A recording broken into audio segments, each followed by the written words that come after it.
then at the end, Girls haven't been to a wedding we yet. would ask it to be marked, right? Like Yeah, my brother and lives then in a place called White Bear then I Lake, bring it up to just outside of the city. So who do I hand it to? that's where the wedding is.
On the record in case 9645, and I guess we're starting with staff, right? Yes, Your Honor. We'll start with Mr. Hoppick. Okay. So he's the guy that's on the screen, so you have to swear him in remotely, I guess. So.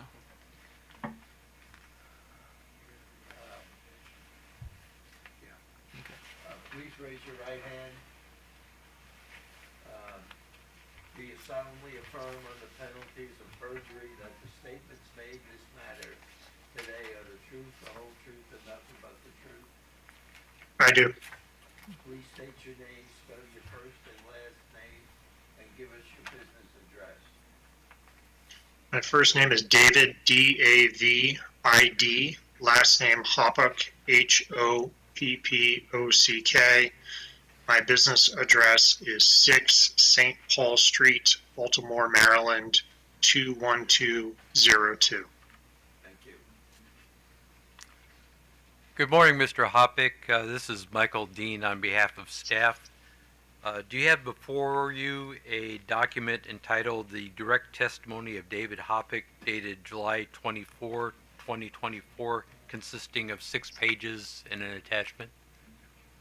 I do. Was this document prepared by you or under your supervision? It was. Do you have any changes or corrections to this document? I do not. Your Honor, I'd like to mark this as Staff Exhibit Number 1FR. So marked.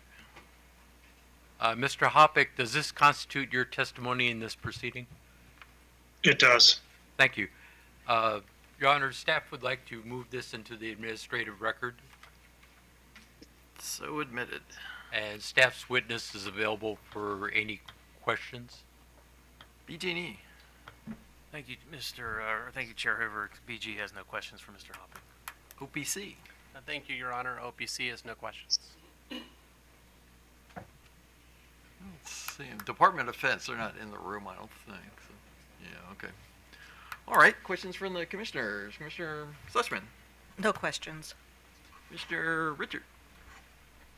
I don't believe any questions. Mr. Hoppick, I did have one. I just note from your testimony, you don't make any, I guess, any, you don't raise any of some of the concerns that other staff have raised about issues related to prudency or the variance issue. Is that correct? And possible so- remedies?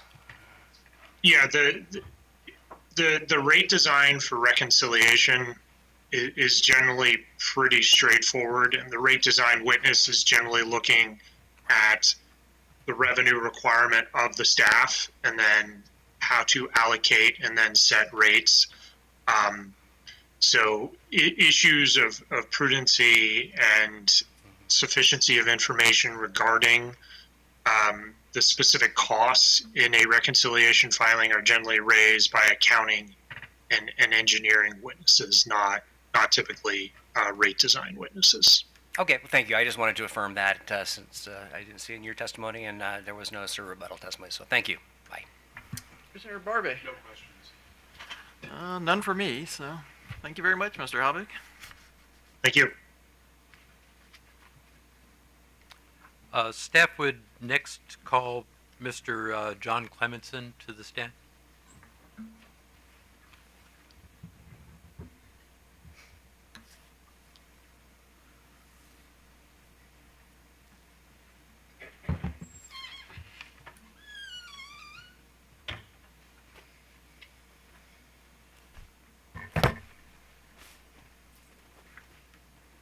Please raise your right hand.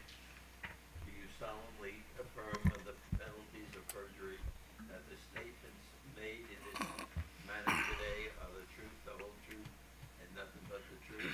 I do. Please state your name, spell your first and last name, and give us your business address.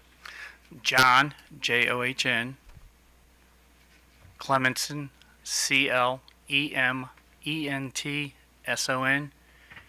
and I work at 6 St. Paul Street, Baltimore, Maryland, 21202. Thank you. Good morning, Mr. Clementson.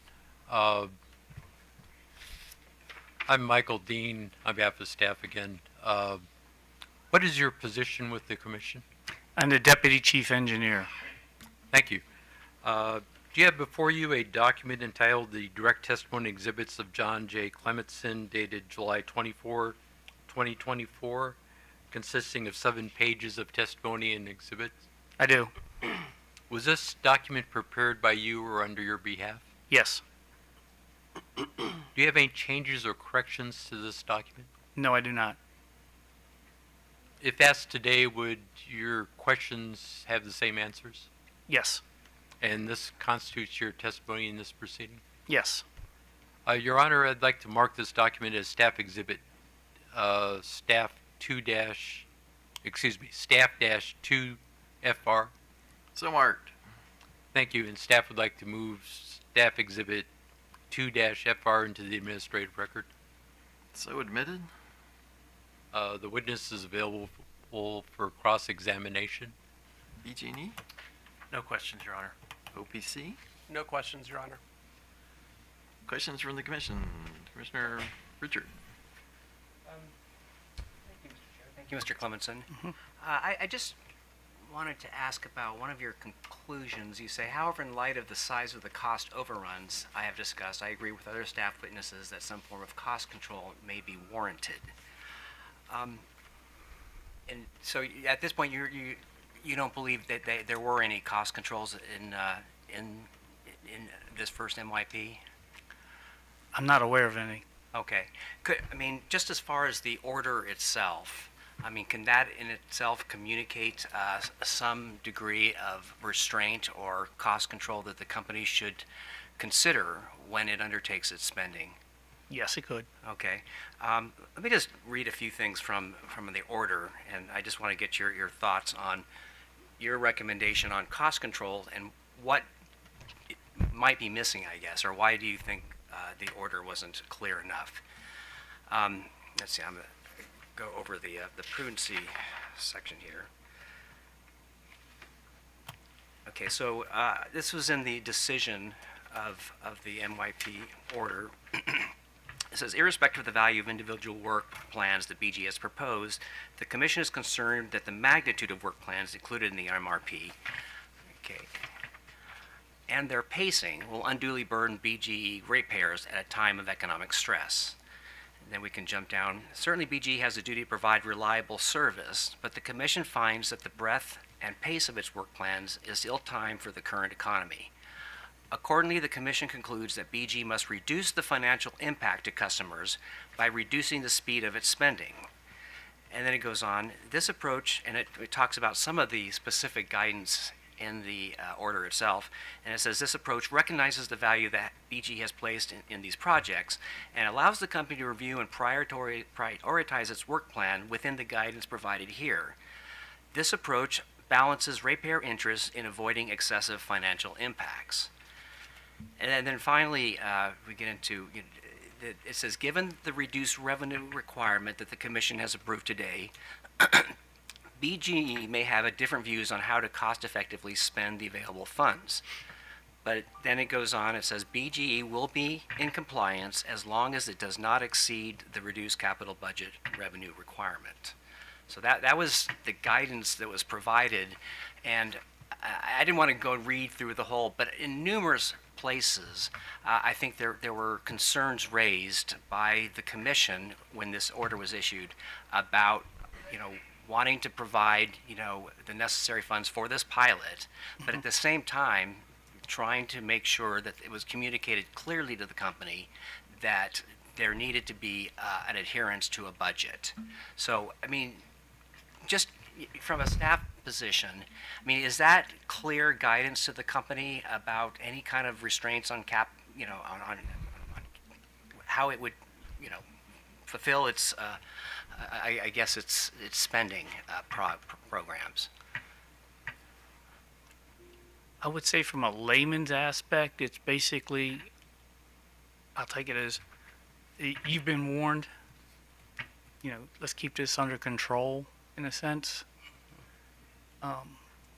From what you read there, and it's been a while since I've read the order, there's no specific hard lines that have been drawn. And when you get into some of these the cases, and for what I had talked about, the proposed versus actual budget for the gas O&M and capital, you say 16%. It doesn't sound like a big number. 16% of 1,000, not a big deal. 16% of the numbers we're dealing with here, that does add up. So, I mean, sometimes it has to be incumbent on the entity coming into these cases sometimes to make some hard decisions on its own as far as what, we have set a number. This is what, and realistically, we should try and strive for. Now, granted, there are things that do come up as far as emergency situations, leaks and things, storms, things that are beyond their control. But, there are some certain aspects of it that, maybe they have the ability to push off until the following year or the next case. So I think, whether the commission sets some form of a mechanism or it goes to some kind of a working group to kind of probably come up with some solutions or compromises as to how that approach is taken. But I think it probably needs to be more descriptive or prescriptive as far as, how, what's expected. Okay, so you'd say, well, this is a you've been warned type of That's language. the way I read it as the layman. I'm not an expert in everything that's in as far as the legalese and things of that nature, but that's the way. For this pilot. Yeah, there's, like I said, there's no real hard and fast, don't do this, don't do this, don't Okay. do this. Yeah, well, again, I'm not going to sit here and read all several hundred pages of the order, but I think there were a number of places, and I mentioned this, we talked a little bit about this with witness Frayne yesterday, that, again, I think tried to communicate as clearly as possible in an order that cost was of concern, and that even in extending, from a 3-year to a 5-year amortization, again, providing, I guess, a roadmap to how the two, I guess, rate cases would fit together. Also, I just would note, again, and I'm not going to do this for every single of the staff witness, so hopefully they're listening, and I'd like to get their same, comment, their same answer to this type of a question. But in the last MYP, I think we continued, I guess, the same theme from the last commission. It says the commission is aware that as utilities have sought to reduce regulatory lag and attain more current cost recovery, they have proposed more projected budgets for projects and spending. The commission understands that projecting costs 3 and 4 years in the future is difficult, but that is the challenge utilities undertake when they elect to file an MYP. Commission-approved budgets and spending are not aspirational. The Commission expects utilities to manage their operations and spending within the limits the Commission has approved. While the Commission may in the future consider a variance test whereby a specific percentage over budget or under implementation would be deemed imprudent per se, the record in this case does not support adoption of such a test at this time. Nevertheless, the lack of a specific variance test should not be considered free rein to exceed approved budgets. So again, I mean, does this sound like clear guidance from the Commission to a utility, especially one that elects to choose an MYP, that budgets matter? That statement, yes, where they say you should not exceed approved budgets, yes. Okay. That pretty much does draw a line there.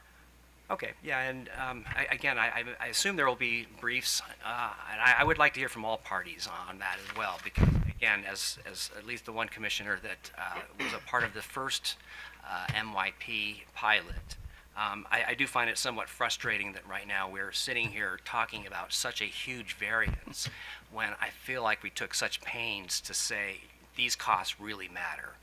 We're in economic times that are difficult, and we want to move forward with this pilot, but again, there's got to be some restraint, and it doesn't seem that right now we're faced with a decision that was not heeded. So thank you, Mr. Clemenson. You're welcome. Commissioner Barbe. Thank you, Mr. Chairman. So just based upon the answer you gave to Commissioner Richard, obviously mandatory expenditures that are outside of one's control have to take place, but I get the distinct impression from your answer and from your conclusion in your testimony that if there is a sudden increase in mandatory expenditures, then those expenditures that are not mandatory need to be scaled back in order to not exceed budgets. Fundamentally, that's what you're saying, correct? Correct, or at least they need to be looked at and made an option, you know, that some sacrifices should be made. And that's probably, sacrifices may not be the right word, but yes, some decisions should be. Scaling back. Yes. Okay, thank you, Mr. Chairman. So, Mr. Chairman. oh, okay, Commissioner Schlesser. Please don't forget me. So just so that I'm clear, so I thought I heard you say that there was no cost control mechanism put into the order. Was that your response to Commissioner Richard?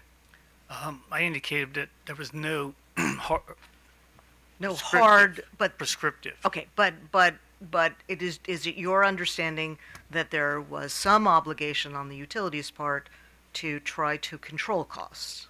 Yes. Okay. And then in response to Commissioner Barve, if there was spend required in some areas, then the obligation of the utility was to kind of rein in spending in other areas. And did you see that in the proposal that we got for reconciliation for year 3? No. I did not recognize any of that. Okay, so it only went in one direction. Yes. Okay, and so there On the wasn't gas side. on the gas That's how I side. looked at it. Okay, so but on the gas side, you didn't see any attempt to try to stay within budget by deferring some spend or reducing the amount of spend. It was only increasing spend. Correct. Okay, that's all I have. So in analyzing this, the process you went through is basically the same process you'd go through in a regular rate case, right? Correct. Okay. Do you have any thoughts about ways that the information process and analyzation of it could be changed given this reconciliation process? I mean, there was discussion, I don't know if Right. you were here yesterday, but there Yes. was discussion yesterday about possibly having, meetings with the company and things like that, as opposed to the traditional way of looking at the paper, send out data requests and look at those. Well, if you're looking at it from like start to finish, I mean, it probably wouldn't hurt to have a meeting ahead of time before the filing, just to see projects. That way, a lot of questions could be answered, or points brought up to kind of get that feel before we actually hit the starting line and race to the finish. I think that would be a good aspect there. It kind of gives. I know we can do it through DRs, ask the questions, but it just might be easier if everybody's in the room and we ask the question. All right, the name of this project may not be recognizable to everybody who is not within the company. So please, give us a brief description, because all we do is get an account number and a title, basically. And if we have to do that for all projects, not saying that it would go that way, but it does add a little bit more work. And then on the backside, when we come to this part of it, when they do have the variances that are, now I would say the variance in a certain dollar amount maybe, because again, like a project for $10,000 at 20%, is going to be different than a project at 100 million and 20%. So with those variances, a little more information probably would go a long way in helping determine whether these costs are allowable. And with some of the gas projects, some of those were sort of pushed off the schedule because of other events, the regulator case and things like that, correct? Correct. All right. Okay, I think that's good for me, so thanks.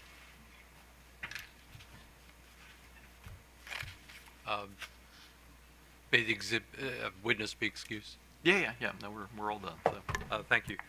Staff would like to call staff witness Derrier to the stand.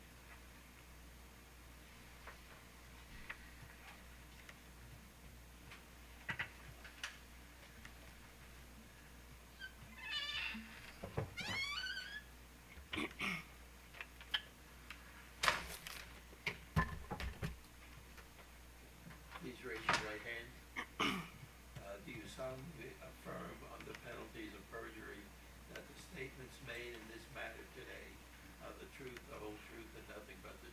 I do.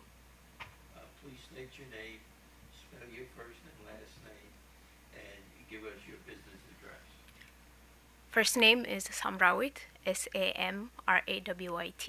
Last name Derere, Dererie.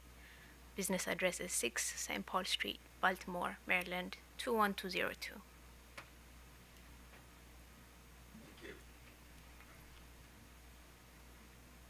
Ms. Derrier, could you state your position with the commission? Yes, I'm a manager of grid reliability and modernization at the engineering division. Thank you.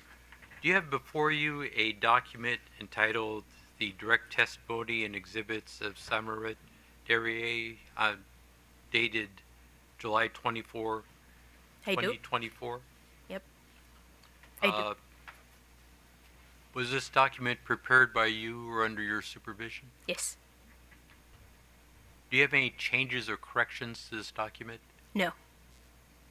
If asked the same questions, would you have the same answers? Yes.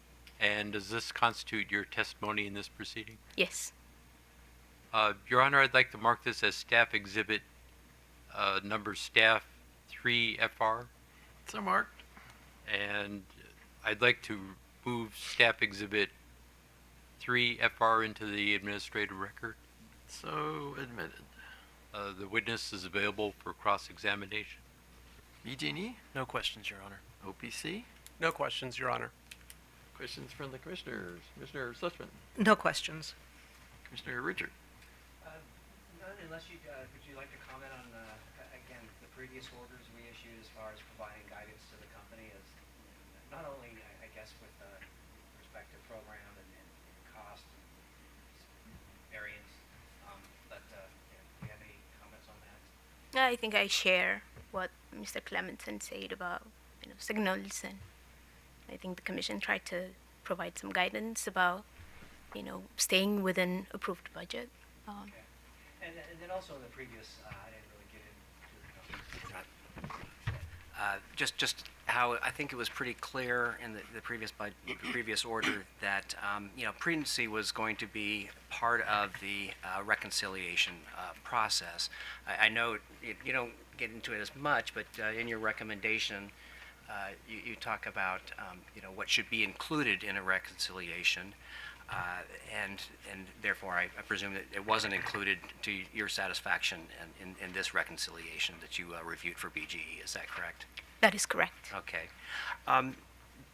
Since this is a pilot, and we're talking about, again, some concerns about, lacking detail for prudency review and really necessary detail to look at variance.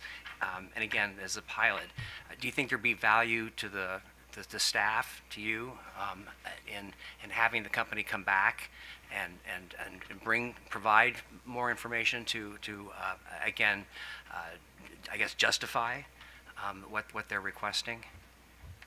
Right. If I can clarify, so are you asking? When I say come back, and in this case, as part of this case, again, as, in fairness to the company, but also again to provide, I guess, this commission with an opportunity to review, again, the necessary detail that you discuss on variance and prudency.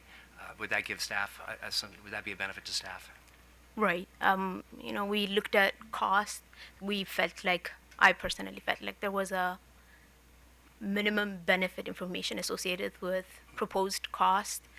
Anything that's essential for a prudency review. So, to the extent that could be achieved Okay. in any future proceeding, in this case or in future MYPs, I Okay, think so that in would this be case, beneficial. So in this case, that would be beneficial. Again, If there given is that an this is almost like a rate case in itself with the, Right. the amounts we're talking about. Okay, great. Thank you for that. Yeah. Thank you, Mr. Chair. Commissioner Barve, No questions. Commissioner Sussman. I do have actually one question. So, in your testimony, you did express concern about increases in budgeted forecasts. And I asked Mr. Clementson about whether he saw on the gas side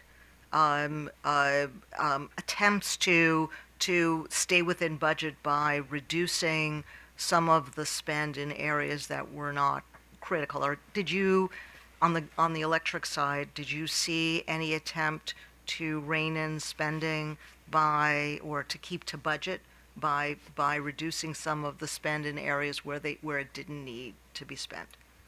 I didn't, but I heard Mr. Frayne indicate yesterday that they reined in some of, they delayed some projects, but that was not something I saw in the filing. Okay, so other than what Mr. Frayne had testified to yesterday, in terms of the filing itself, you saw no indication of attempts to stay within budget by reducing spend in particular areas? That is correct. Okay, thank you. So you discussed in your testimony this prudency review related to the conduit that BG&E shares with the city. And I guess there was a kind of dispute between you and BG&E about when they were supposed to do this. But I guess what I want to find out is what's the benefit to the commission by having them do this prudency review earlier than doing it at the end of the MRP? Specific to the Baltimore City conduits, Yeah. or Yeah, the Baltimore City Con, just related to the expenses they have involving that. right. I think getting information about potential benefits of any proposed investment is beneficial to decision making in general.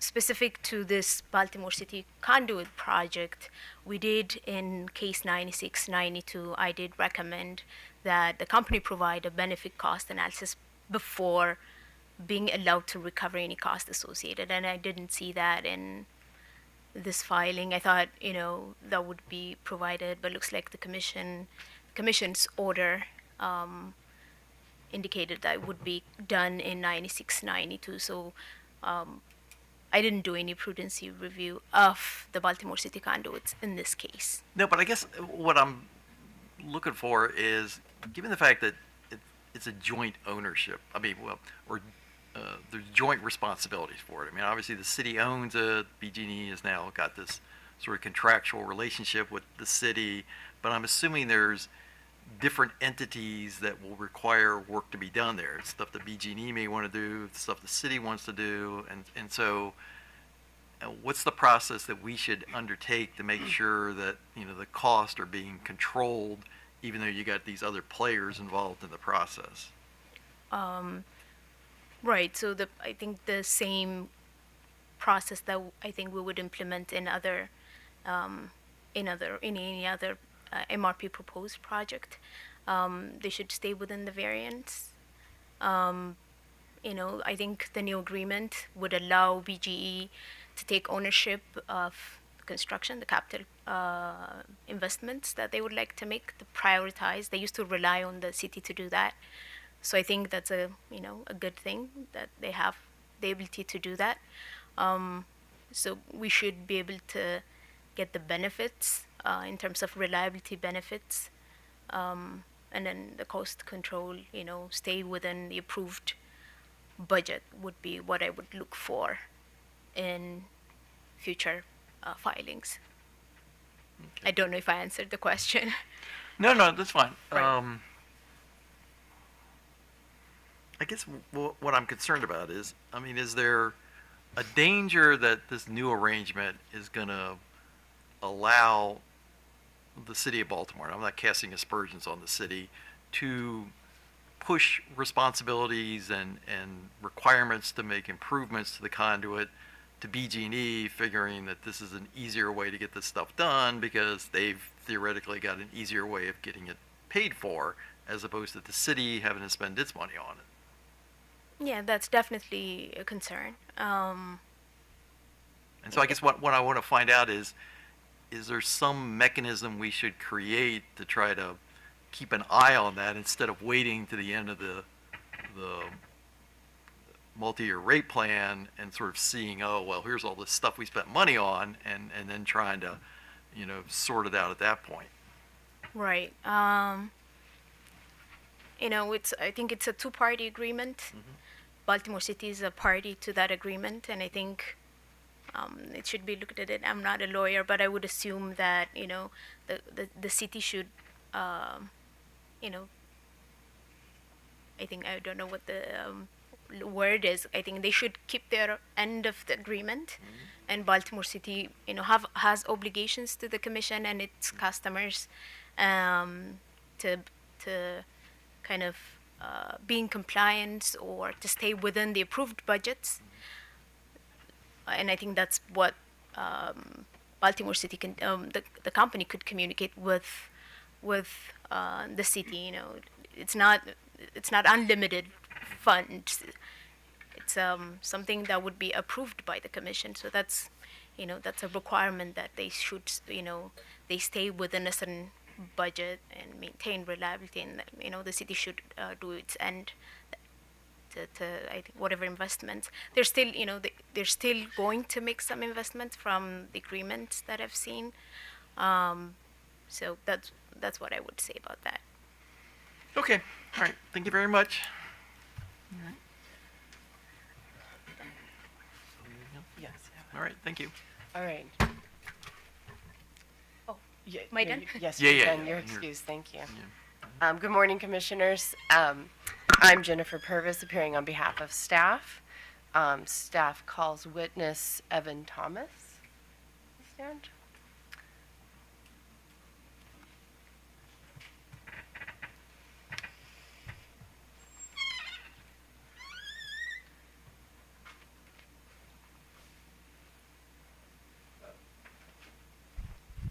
Raise your right hand. Do you solemnly affirm under penalty of perjury that the statements made in this matter today are the truth, the whole truth, and nothing but the truth? I do. Please state your name, spell your first and last name, and give us your business address. My name is Evan Thomas. That's EvanThomas, and my business address is 6 St. Paul Street, Baltimore, Maryland, 21202. Thank you. All right, Mr. Thomas, I'm Jennifer Purvis, as you know. Good morning. Could you please state your position at the commission? I am a regulatory economist with the Telecommunications, Gas, and Water Division. Thank you. Do you have before you a document entitled Direct Testimony of Evan Thomas, dated July 24, 2024, filed in this case, which includes 6 pages of written testimony and 1 exhibit? I do. Was the document before you prepared by you or under your direction and supervision? It was. Do you have any corrections or changes to your testimony at this time? I do have one minor change. Your Honor, may I approach to give you a red line copy of the corrected page number 5 from Mr. Thomas's testimony, illustrating his corrections, and then he will be able to explain them.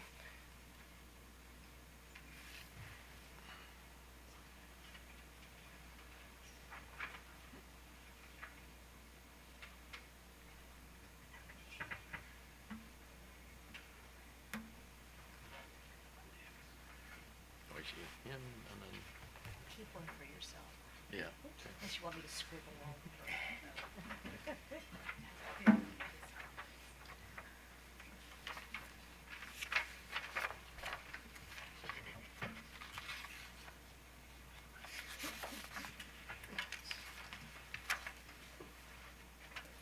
All right, Mr. Thomas, please explain your corrections at this time. Okay, on page 5 of my direct testimony, I have table 2, which shows the current and proposed gas rider 15 rates, and the correction is to Schedule IS's current gas rider 15 rate, and so the corrected value should be 0.0076. I accidentally withheld one of the zeros, and then that flows through to the right 2 columns, which show the difference in the dollar terms and percentage terms, and so the first difference column in dollar terms should be corrected to 0.0062, and the percentage the change in percentage terms should be changed to a positive 82% rather than a negative 82%, the math just works out such that it's still 82 as the numerical value. Thank you. Thank you. With those corrections, does that constitute your full testimony in this proceeding? It does. Your Honor, I would ask that Mr. Thomas's corrected direct testimony be marked for identification as Staff Exhibit FR and entered into the record at this time. So this is for FR, right? Oh, sorry, did I say for, yes, for FR. Yeah, okay. So marked and so admitted. Okay, Your Honor, the witness is now available for cross-examination. BG&E, No questions, Your Honor. OPC. No questions, Your Honor. Questions from the commissioners. Commissioner Sussman. No questions. Commissioner Richard. No questions. Commissioner Barbe. No questions. Okay, thank you very much. Thank you.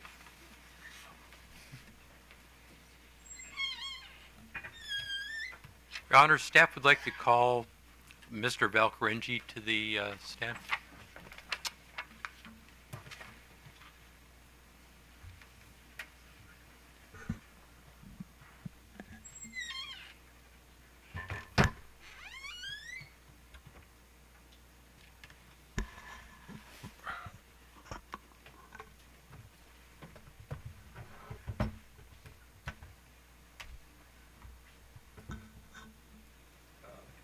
Please raise your right hand. Do you solemnly affirm under penalties of perjury that the statements made this matter today are the truth, the whole truth, and nothing but the truth? Yes. Please state your name, spell your first and last name, and give us your business address. David Valcarengi, D-A-V-I-D, Valcarengi, V-A-L-C-A-R-E-N-G-H-I. Business address, 6 St. Paul Street, Baltimore, Maryland, 21202. Thank you. Good morning, Mr. Valcarengi. What is your position with the commission? I'm the Assistant Director in the Commission's Accounting Division. Thank you. Do you have before you a document entitled Additional Direct Testimony of David L. Valcarengi dated July 24, 2024, consisting of 6 pages? I do. Was this document prepared by you or under your supervision? Yes. Do you have any changes or corrections to your testimony? No. And this would constitute your testimony in this proceeding? Yes. Your Honor, I'd like to mark this document as Staff Exhibit Number 5 FR and move it into the administrative record. So marked and so moved. The witness would be available for cross-examination. BG&E, No questions, Your Honor. OPC. No questions, Your Honor. Commissioners, Commissioner Richard.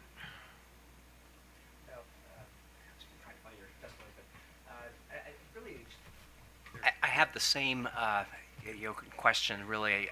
You heard that I read some excerpts from the first 2 MYP, BGE MYPs, and the guidance the commission provided on cost controls, and laying out the importance of prudency review at the reconciliation period. I just find out if you have any comments on that, as far as was that clear guidance to the company, and given your recommendation, I believe it's in here on in the future having a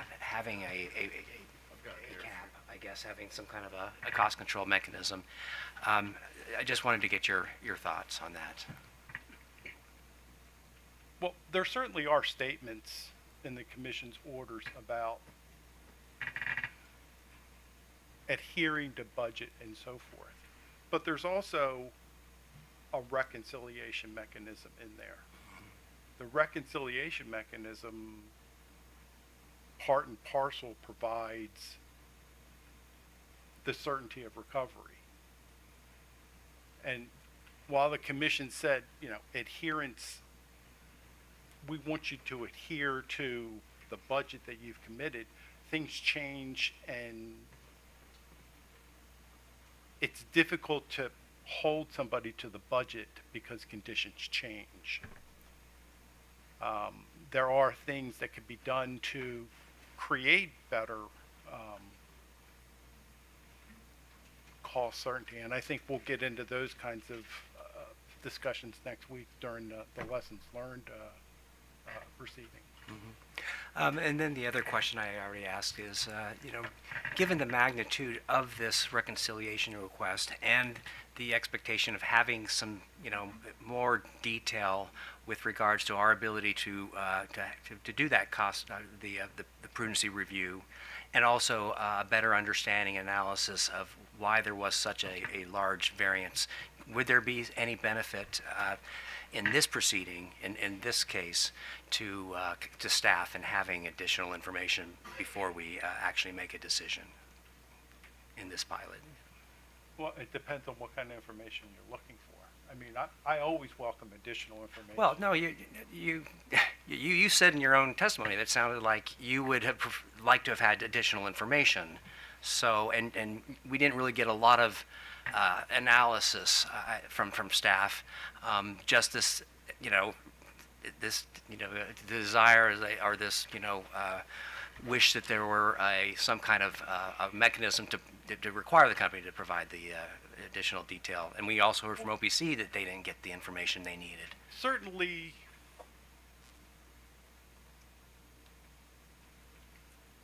the level of it, the types of information that was provided, I think that could have been better. Certainly, Mr. Frayne modeled his testimony in this proceeding along the same lines as what was presented in case number 9692. And by that I mean there's a small variance analysis and a two-line description of what transpired between A to B. I think a little more flesh on the bones would have been more appropriate. Certainly from my standpoint, you can't tell based on the testimony from A to B, you can't tell what's closed. You certainly have to do a discovered request based on that information. And there's, and I'm not saying that you have to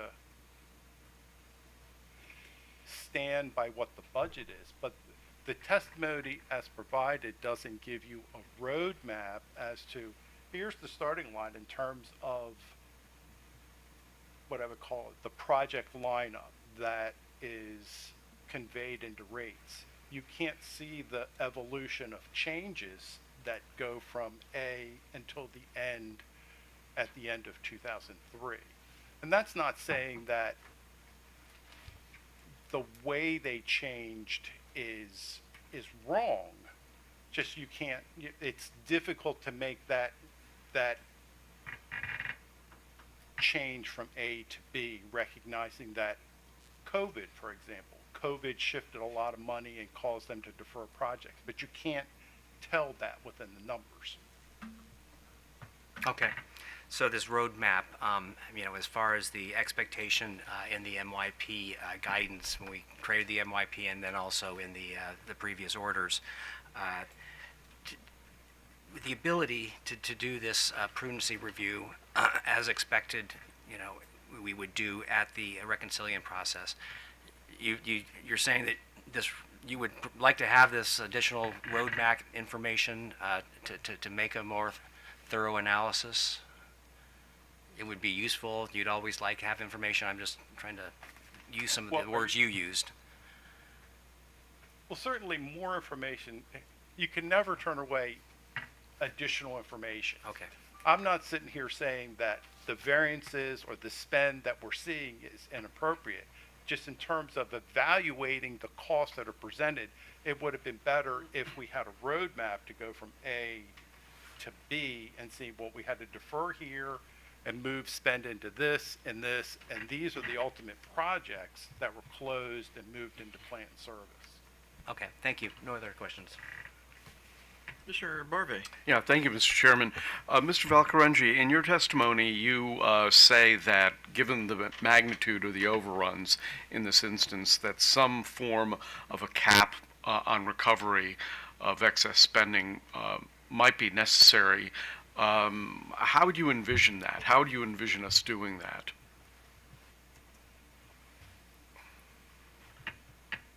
A percent? Well, there are several types of caps that you could look at. Certainly, you could say, here's the budget, and draw a bright line and say, that's all you're entitled to. Or you could say, here's the emergent work that came up during the period that we didn't that wasn't known at the time. Mm-hmm. I think you have to give the company an allowance for that. Mm-hmm. Kind of like new business, reliability, and things like that, and kind of see how that defers down onto the other expenditures. Okay. All right. Thank you. Thank you, Mr. Chairman. Mr. Sushman. Good morning. How are you? Good. Just to follow up on Commissioner Barvey's question about cost controls. I mean, there are sort of levels of cost control, but when you're faced with a reconciliation request that equals the amount of the original award, then we start to move away from measures of cost control and get to a whole new territory. I mean, how do you sort of impose a cost control where the reconciliation matches or perhaps could even exceed the original award? Because then that really does raise the question of what's the point of an MYP if it's, you're supposed to sort of try to project where you're going. You're not spending all this time in reconciliation, and presumably you're not spending a whole lot of time in parsing through each of the proposals, because then it starts to look like a rate case. So basically every time we do reconciliation, that kind of looks like a rate case. Maybe I'm asking a question that is more appropriately addressed next week. Well, it certainly will be appropriate next week. I just, Okay. I don't. I guess my question is, when do you sort of go past cost control, and when does it really start to look like multiple rate cases disguised or wrapped in an MYP? Because $150 million ask is a lot, and that doesn't. Well, It feels less, and that's in addition to the 70+ million for the last reconciliation. Well, that's a difficult question. I mean, certainly we want the company to go forward and do the things they have to do. Keep the lights on, keep Maine safe and secure, hook up customers as they. No question that I'm on some level it's almost less about what it is that they're doing and whether what they did was necessary for reliability and safety reasons, but maybe it does point to the fact that maybe it can't work within an MYP. I mean, maybe you can't do the kind of cost causation that kind of makes the MYP work because you can't possibly predict what's going to happen next year or the year after. Well, I mean, part of the problem, the environment was severely compromised during the 21 to 23 period. You had the pandemic, you had inflation that changed the outlook on cost across the board. I don't know that you can sit here. We were in 19 and 20 at the time and projecting out 3 years. It's very difficult to say I'm going to spend $100 million, that's it. And just keep that number fixed for 3 years.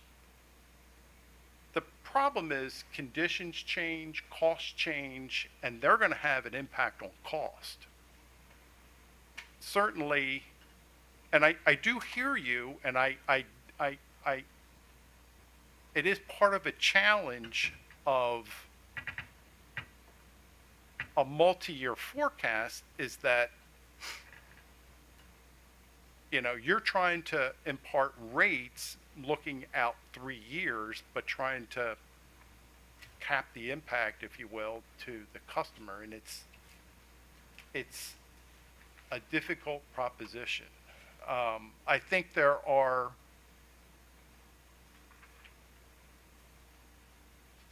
procedures, if you will. I think we talked about, you know, caps, a sharing mechanism, if you will. I think that the challenges that BG&E got into, you know, I mentioned COVID and inflation, and there is a progression of projects that are deferred from 1 year to the next and ultimately into 23. And I think that's what the challenge is. And, you know, ultimately we're in a striking environment where, you know, right or wrong, they have to spend a lot of money, emissions control and so forth, and that is a capital intensive environment. So maybe that even creates a bigger challenge when you try to look into the future, as opposed to the way we've traditionally done rate making, which is to look to the past. Well, are you asking me, is a traditional case better? Well, okay, so now we're going, and let's hold this. Let's put a pin in this, and we can talk about this next week. But I actually have a specific question about this case. Okay. So reconciliation involves prudency necessarily when you're ready to put projects that are used and useful into rate base, correct? So that there is a prudency consideration in this proceeding. Yes, automatically as projects are closed and shipped into rate base, into plant and service, there is a prudency, or there should be a prudency element for the final cost of the project that's shipped into rate base. Right. So I'm going to read from your testimony. BG's filing includes a reconciliation of costs from the particular period, but does not include testimony supporting the reasonableness and prudence of project costs, particularly for new projects and projects that costs have increased significantly. So that's your testimony, correct? This is on page 5. And as such, other parties are left to support the investment decisions rather than BG. So your testimony is that they've not given you sufficient information for you to do a prudency analysis. Prudency is an extremely difficult question, because it's more than A minus B. It's here's the portfolio of costs. Did you do the job efficiently? Did you do it accurately? It's not, you can miss the mark by $20, and that can be absolutely 100%. Right, but in your testimony, you said that the company's not met their burden. Yes. Okay. And then you say additional testimony and information should be filed about the projects, such as the reasonableness of costs and the qualitative and quantitative benefits, right? So that's in your testimony too. This is in your direct testimony. Yes. So I'm assuming when you wrote this testimony, you were expecting BGE to include this additional testimony and information in their rebuttal. Yes. Okay, because you're not expecting, because this is the final, last leg. right? So it wouldn't come any other way, but in rebuttal.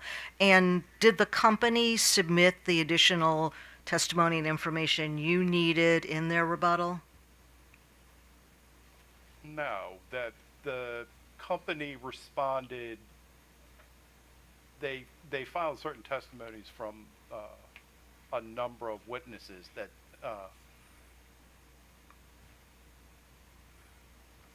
kind of took issue with the issues that OPC raised in their direct testimony, pole replacements, common trench, and so forth, and the conduit. Right. But in terms of the other spend, they've not met their burden. I mean, part of as I see the reconciliation, I look at it as a two-phased endeavor. One is A to B. Here's my original budget costs that are baked into rates. Here's the end result, A minus B. That's the sum total, the variance. But then you have to look at, because remember, in the original order, 9645, you said, go forth and spend. Here's your award. You're not giving them an approval of all these projects. What I would expect to see is, well, we didn't do this, we did this because of this, and this. You're not seeing, as I was talking earlier with Commissioner Richard, the roadmap of the decisions that you baked into, well, we shifted because of this, and we had to do this and this as well. Right, and so this is my quandary, is that in your direct testimony you told the company that they have not met their burden for purposes of staff's analysis, and that they needed to provide additional information that they did not provide. So now they're asking for us to approve $150 million, which is a lot of money, and I don't know how we can do that without, if the company hasn't met their burden of proof.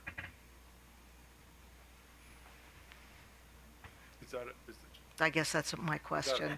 I'm hoping that you'll be able to answer my question. I mean, from your perspective. I mean, I went through all of the testimony, all of the submissions. I went through 9692, 9645, and went through there. What I don't want to leave you with is, simply because there is a variance, that's an indication that something is bad. A variance is not indicative of necessarily that something is wrong. It just means that there is a difference from the starting point, and there could be a rational explanation as to why B is different than A. But we don't have that. What you have in the record currently is Mr. Frain's testimony, and Mr. Frain's testimony has it's roughly 2 or 3 pages, and it'll go project by project. There's a small description of why the change from A to B, if you will.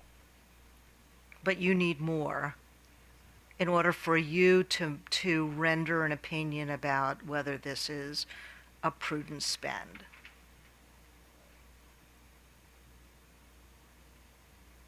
I don't know how to answer that question. Certainly, additional information would be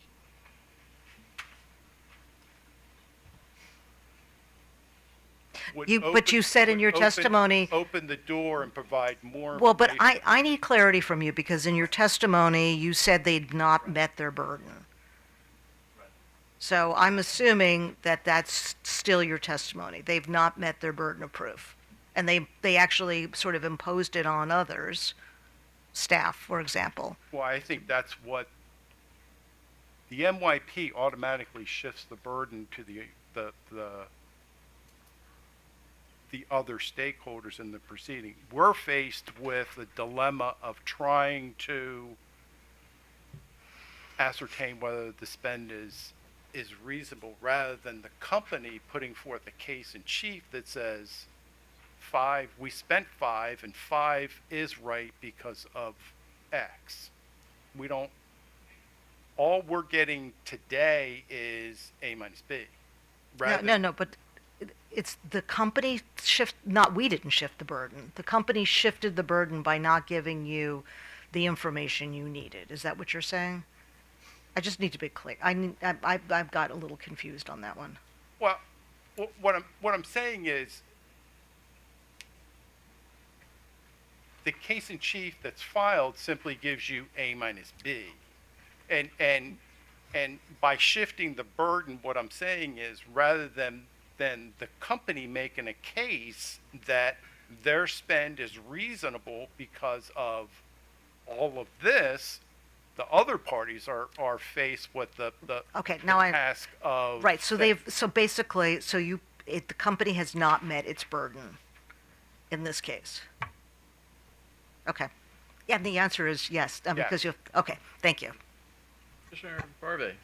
Yeah, just a quick informational thing. No doubt you've seen this data request that OPC gave us that had the list of projects. Yes. Okay, just for my, just to clarify this in my mind. So I believe what the company, what BGE is saying is that these projects haven't been placed into service yet, and they were expecting to give you the backup for prudency once they were.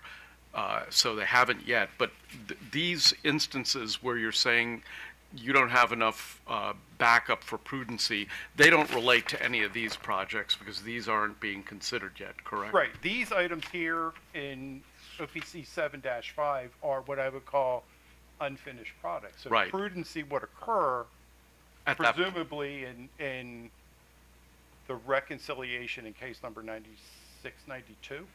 Okay.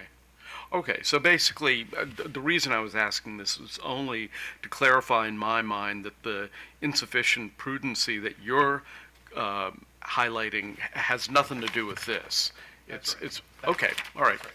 Thank you, Mr. Chairman. That's it. So the concern's been expressed about the magnitude of the amount of money needed to reconcile the budget to what was actually spent. And you talked about, some of that was driven by, inflation, COVID, international events, things like that. Were those factors spread over all of the cost categories, or did they affect some more than others? You don't have to give me a specific list. I'm just talking sort of generalities. Looking at the data, I can't tell,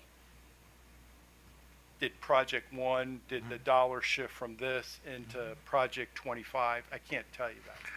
So I guess what I'm driving at is, if it appears to the company that, a particular project is, going over budget for whatever reason, should we build into this reconciliation process some sort of trigger mechanism that says, hey, if you're spending over a certain percentage, you need to sort of let us know instead of waiting to the very end and getting the whole pot that you have to take a look at? And does that become, too much in the weeds if we try to do it? Well, certainly more information is the more information we get, the better. Right. Mm-hmm. Certainly getting information to us and having us, one of the things, what I would say is getting information that says, well, here's the initial project lineup, and if you believe an absolute change in the projects that were conveyed on that, if an absolute change needs to happen, it's better for us to be alerted sooner rather than during the reconciliation. Okay. So if we created some trigger mechanism, and I don't want to put you on the spot, but do you have a number in mind or a magnitude in mind of what the triggering mechanism ought to be? Nah, it's difficult to throw numbers out, but I tell you, one of the concepts that I really like is some sort of sharing mechanism, because I think it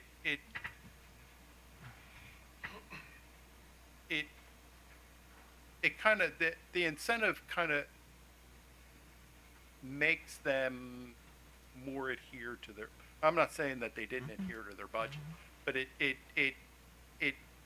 crystallizes it, if you will, and it kind of makes a stake, even though right now you could say there's a stake already, because if you're under budget, you don't get a return on that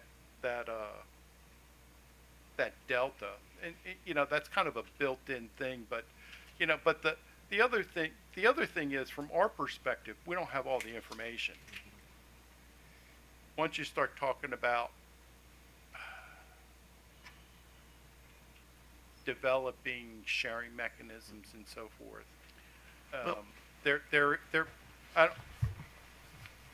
am I going to be tasked with or faced with an opportunity that my budget is going to be skewed a little bit, just so I can make a little bit extra dollars?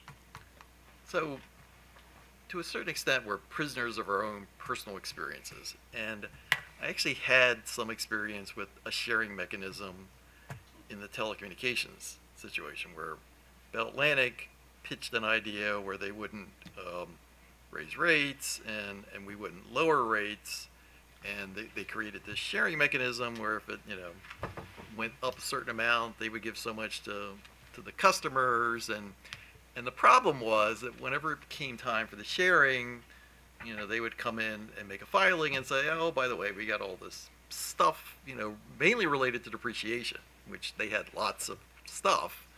And it just so happens that the amount of money that they needed to write off in depreciation just happened to equal the amount of money that they would have given back to customers. So it's like, well, gee, it's a wash, so, it's not going to happen. So I'm not casting aspersions on the company, but I'm concerned that these sharing mechanisms, particularly when it comes to accounting for large enterprises like a gas and electric company or the phone company, creates a lot of difficulties in having that work. Well,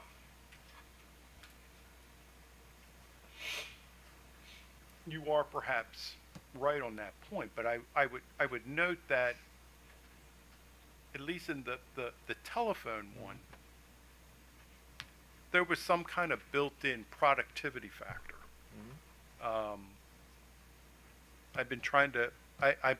For months, I've been thinking through this, how to build something like that into a mechanism here. I haven't been able to. Okay. I haven't been able to figure that out. But I think that's kind of like the missing link. We haven't had a rate case for a telecom company. No, I understand, but a lot of it's because everything's changed in that business. Indeed. So, yeah. So, okay. Alrighty. Thank you very much.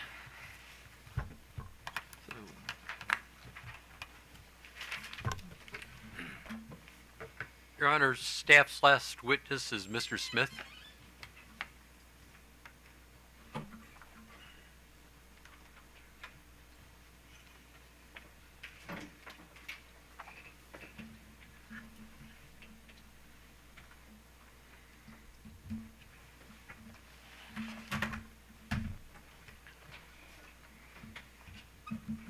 Do you solemnly affirm under penalties of perjury that the statements made in this matter today are the truth, the whole truth, and nothing but the truth? I do. Please state your name, spell your first and last name, and give us your business address. Jamie, Jamie, Smith, Smith, 6 St. Paul Street, Baltimore, Maryland, 21202. Thank you. Good afternoon, Mr. Smith. Do you have before you a document entitled The Direct Testimony of Jamie A. Smith, dated July 24, 2024, consisting of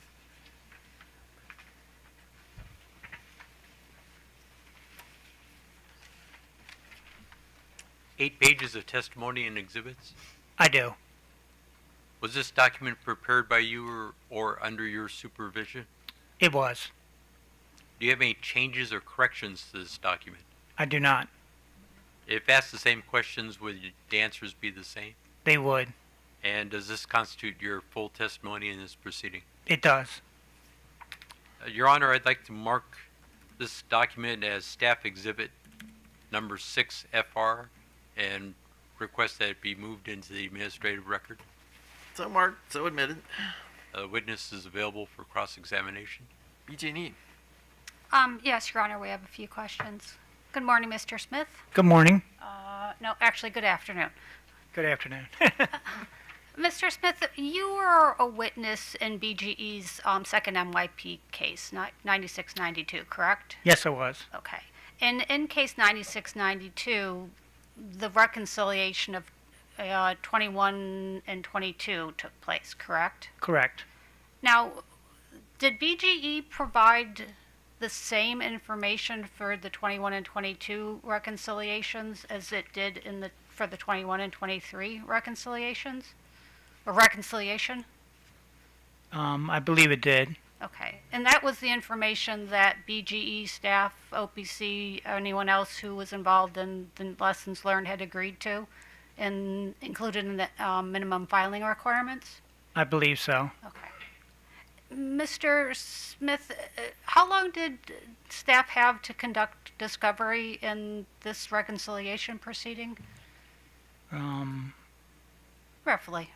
I believe it was 90 days, if I remember correctly. Okay. And did you have any difficulty getting any information from BGE that you requested? Not that I can recall. Okay. BGE answered your questions in a timely manner? Yes. Okay. Thank you. Yesterday, Commissioner Suchman, I believe, asked OPC witness Fitzhenry about the breakdown of the reconciliation amounts. For example, the 79.3 for the electric.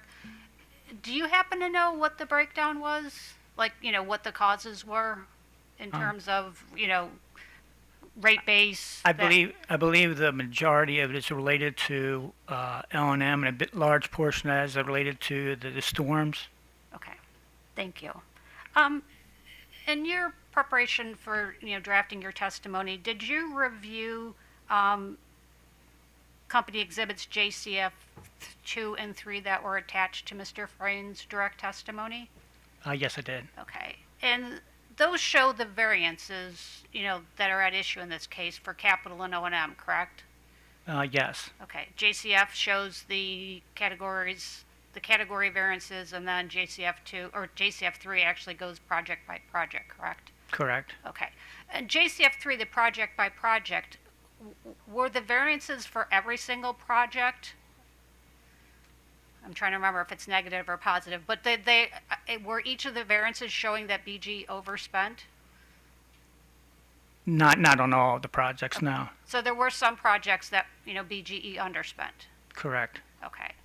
And do you know on JCF2, the category, did BG overspend on every single category, or were there some categories where BG underspent the category?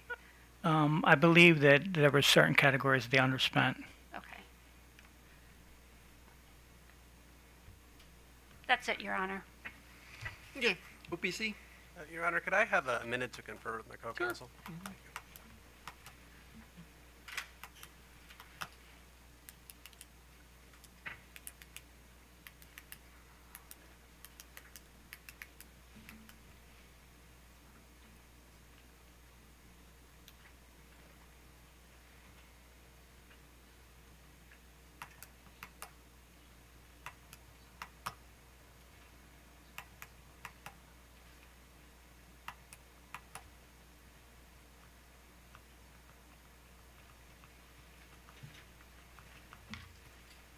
Thank you, Your Honor. OPC doesn't have any questions for this witness.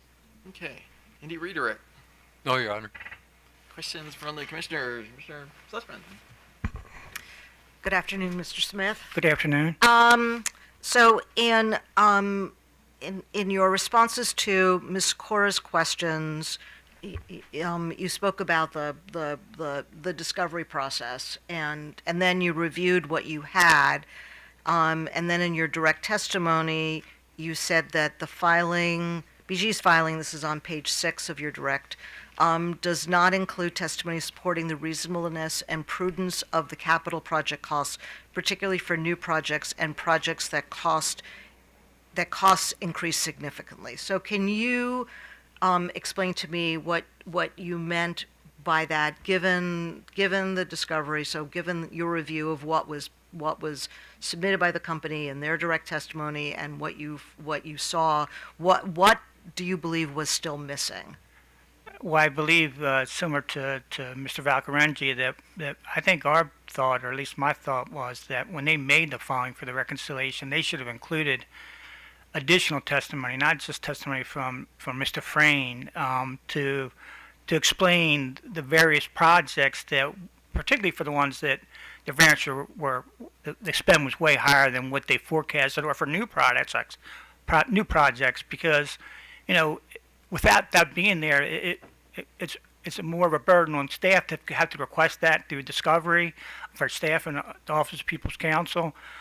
So we believe that should have been provided up front. Okay, and would that have come through additional witnesses that were sort of directly involved in the project, so they could explain the cumulative impact of all the overspend to the tune of 150 million? Correct. Okay. Correct. Okay, and then when you included in your testimony that additional testimony and information should be filed about the projects, was it your expectation that that would have been provided in rebuttal testimony? Well, I'm really thinking that should have been provided up front as soon as they made the filing. Right, but since this was your direct testimony, would your expectation then have been that additional information through rebuttal testimony would have provided the kind of information that you needed? That would have been nice, yes. Okay, and did that happen? No. Okay. And so, in your opinion, have they met their burden on prudency? I believe that as I discussed through discovery, staff got to the point that I guess we were comfortable with our position, agreeing upon that.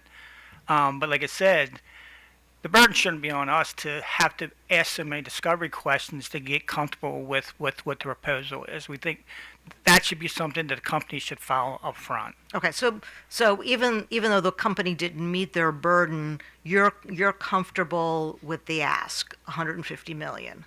We didn't pull anything out. Okay, and so maybe you can explain to me why, if the company hadn't met their burden, and there isn't testimony that supports the reasonableness and prudence of the costs, and then the burden is all on you, how did you make the determination that they've met their that the spend was prudent? Like I said, we sent out multiple discovery questions to get it comfortable with it, and that's how we came up with our recommendation to not make any adjustments to the proposal. Okay, that's all I have. Mr. Richard. Yeah, thank you for your testimony today. Actually, I had similar questions for the top of your direct testimony on page 6, and they have all been asked and answered, so thank you. Thank you. Mr. Barbe. No questions, thank you. So, in your discussion with BG&E, I was led to believe that the information the company provided in the earlier reconciliations was similar to what they provided for this one, correct? Correct. But one of the big differences was the variances in this reconciliation were just so much bigger than the earlier reconciliations, correct? That's correct. That's correct. And is that due to some of the factors that Mr. Valcarengi talked about, inflation, COVID? So is this a situation where this was just like, stuff happened and it caused all these expenses to go up? I believe that's a big part of it, yes. Okay. But you're still of the opinion that the company in this reconciliation process ought to be more, I don't want to say forthcoming, but at least err on the side of inclusion of information regarding the spending, the variances, and particularly stuff that's over budget than just a standard set of stuff. Exactly. The more information, I know it's a lot. I mean, it's a lot that we look through. I mean, they're following with the minimum filing requirements is huge, but you know, the more information we have, the better. That's the less questions that we have to ask, less discovery we have to ask. And I had that discussion with Mr. Valcaringi about, you know, if it looks like there's certain items that are kind of going wildly out of control, I mean, should there be some trigger mechanism that if spending is over a certain amount or a certain percentage, that should trigger some earlier filing or notice? I think that's a good idea. Like Mr. Valcarenzi, I don't know the dollar amount or the percentage that you would set it at, but I think it's definitely a good idea. As part of the working group, staff originally proposed a mid-year report to kind of show where they are in line with what they projected, and that ultimately is not included. That may be something that would be worthwhile. Okay. Okay, all right, thank you very much. Thank you. Staff has no additional witnesses. Okay, so I guess the question on the table is, what should the next step be? Should we have something akin to a brief that the parties summarize their final positions on this, or detailed comments? I mean, I guess I'm willing to sort of hear anybody's suggestions. And Well, the procedural schedule that the commission issued back in, I think, May or April, does have briefing, 2 rounds. Initial briefs due October 30th, and reply briefs due November 13th. okay, those dates still work? Is everybody- Those days work for OPC. Okay, staff's fine with- staff can live with that too. So, Well, we should be able to. okay. Alrighty, I guess we'll take a look at those, and for that, we're adjourned for today.